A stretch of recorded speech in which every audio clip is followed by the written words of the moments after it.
अचानक से 45 साल बाद पाकिस्तान ने अपनी गलती मानी है। जानेंगे क्या गलती मानी है। तो वहीं दूसरी तरफ चाइना को सबसे बड़ा नुकसान, क्या चाइना का पतन हो गया है शुरू। जानेंगे जियोपॉलिटिक्स में क्या कुछ चल रहा है, जानने को मिलेगा बहुत कुछ। आइए जानते हैं इन खबरों को विस्तार से। पाकिस्तान के सुप्रीम कोर्ट ने 45 साल बाद आखिरकार मान लिया है कि पूर्व प्रधानमंत्री जुल्फिकार अली भुट्टो को फांसी की सजा देने के दौरान निष्पक्ष सुनवाई नहीं हुई थी। सुप्रीम कोर्ट ने बुधवार को अपनी सुनवाई के दौरान माना कि साल 1979 में 7 जजों की पीठ ने अपनी सुनवाई के दौरान सही प्रक्रिया का पालन भी नहीं किया था। इससे पहले साल 1977 में सैन्य तानाशाह जियाउल हक ने भुट्टो की सरकार को हटाकर पाकिस्तान पर कब्जा कर लिया था और उसी के राज में पूर्व प्रधानमंत्री भुट्टो को फांसी की सजा दे दी गई थी। माना जाता है कि तानाशाह जियाउल हक के दबाव में पाकिस्तानी सुप्रीम कोर्ट ने जुल्फिकार अली भुट्टो को फांसी की सजा सुनाई थी। पाकिस्तान के इतिहास में ऐसा पहली बार हुआ था जब किसी पूर्व प्रधानमंत्री को फांसी की सजा दी गई हो। पाकिस्तान के सर्वोच्च न्यायालय का ये अवलोकन पूर्व राष्ट्रपति आसिफ अली जरदारी द्वारा दायर एक याचिका की सुनवाई के दौरान आया, जिसमें भुट्टो की मौत की सजा की समीक्षा की मांग की गई थी।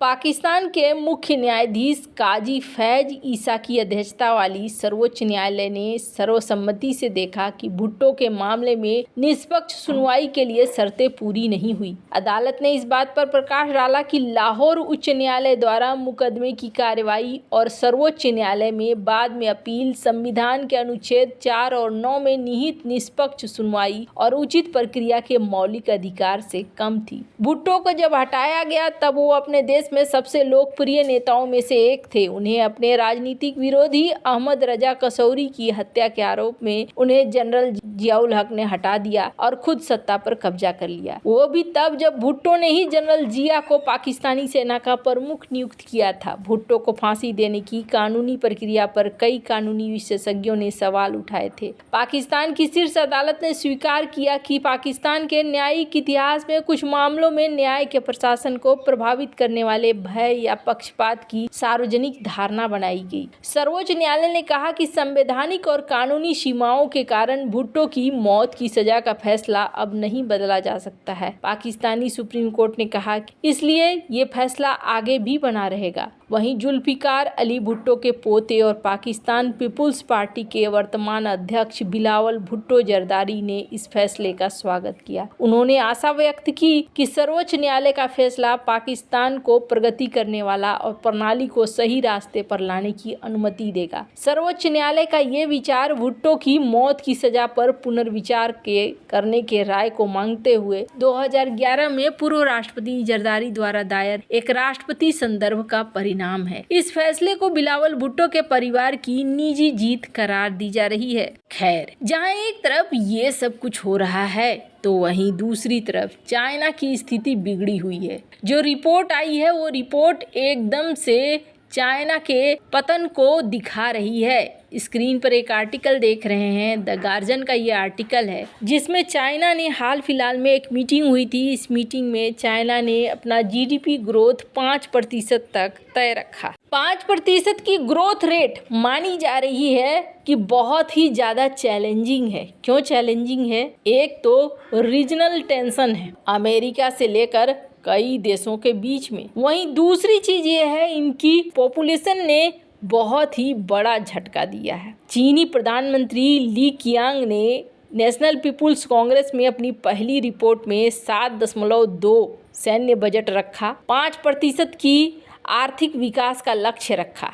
इसके अलावा मंगलवार को प्रकाशित 2 सरकारी रिपोर्टों में देश की आबादी बढ़ाने के लिए सरकारी सहायता का जिक्र किया। पहली रिपोर्ट में बताया गया कि बच्चे पैदा करने के बाद माता पिता के लिए छुट्टियों की संख्या बढ़ाई जाएगी। इसके अलावा प्राइवेट नियोक्ता भी अपने यहाँ काम करने वाले कर्मचारियों को बच्चों के देखभाल और लालन पालन में समर्थन देंगे। सरकार की तरफ से बच्चों को देखभाल को लेकर अनुदान दिया जाएगा। दूसरी रिपोर्ट में पालन पोषण शिक्षा को सस्ता बनाने, में पेंशन बढ़ाने का वादा किया गया। ये भी कहा गया कि चीन के अलग अलग राज्य भी आबादी को बढ़ाने के लिए कई तरह की स्कीम लॉन्च करेंगे। जो स्कीम पहले से चल रही है उन्हें भी जारी रखा जाएगा। 2023 में चीन की जनसंख्या में लगातार दूसरे साल गिरावट है। रिकॉर्ड कम जन्म दर और सख्त लॉकडाउन खत्म होने पर कोविड महामारी से हुई मौतों की लहर ने मंदी को तेज कर दिया। इसका चीनी अर्थव्यवस्था की विकास की क्षमता पर दीर्घकालिक प्रभाव पड़ेगा। चीन के राष्ट्रीय सांख्यिकी ब्यूरो ने कहा है कि 2023 में चीन में लोगों की कुल संख्या 2.08 मिलियन यानी कि 0.15% घट गई है और 1.4 बिलियन हो गई है। 2022 में ये गिरावट से काफी ऊपर है। 1961 में माओ त्से तुंग के महान अकाल के बाद पहली बार ऐसा हुआ है जो यहाँ पर इस तरीके के सीन आए हैं और यहाँ पर तरह तरह के ऑफर दिए जा रहे हैं कि हम आपको ये देंगे, वो देंगे, आपको पैसे देंगे, सब कुछ देंगे।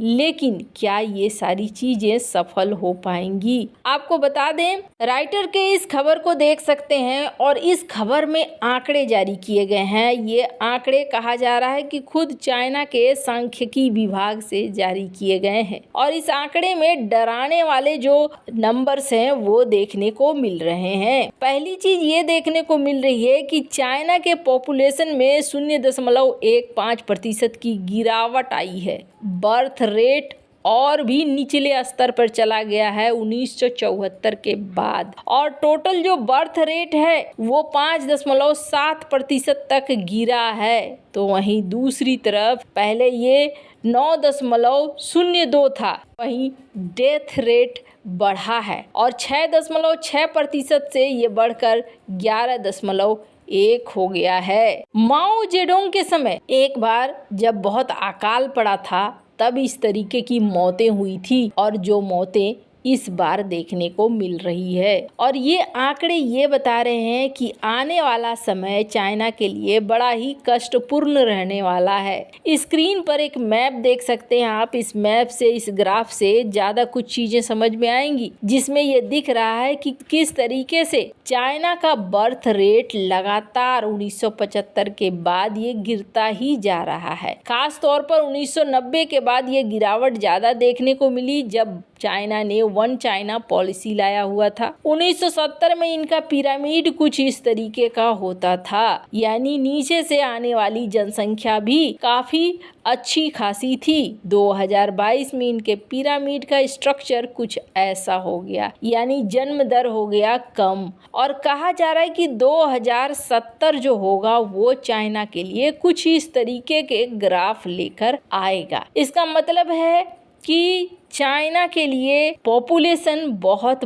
बड़ी समस्या बन जाएगी और यही समस्या चाइना के लिए भी बन रही है और रूस के लिए भी बन रही है। इतना बड़ा क्षेत्रफल है लेकिन इतना बड़ा क्षेत्रफल बेकाम का हो रहा है जब इनके पास पॉपुलेशन ही नहीं है, जनसंख्या ही नहीं है। हाल फिलहाल में राष्ट्रपति पुतिन ने भी अपने देश में जनसंख्या को लेकर एक भाषण दिया था और अभी खुद जिनपिंग भी इस मामले को लेकर कह रहे हैं कि हमें अपने देश में जनसंख्या को सुधारने की बहुत ज़्यादा ज़रूरत है। खैर, वैसे इन सब मामले में आपकी क्या राय है, कमेंट कर जरूर बताएं। जल्द मिलते हैं अगले वीडियो में नई खबर के साथ।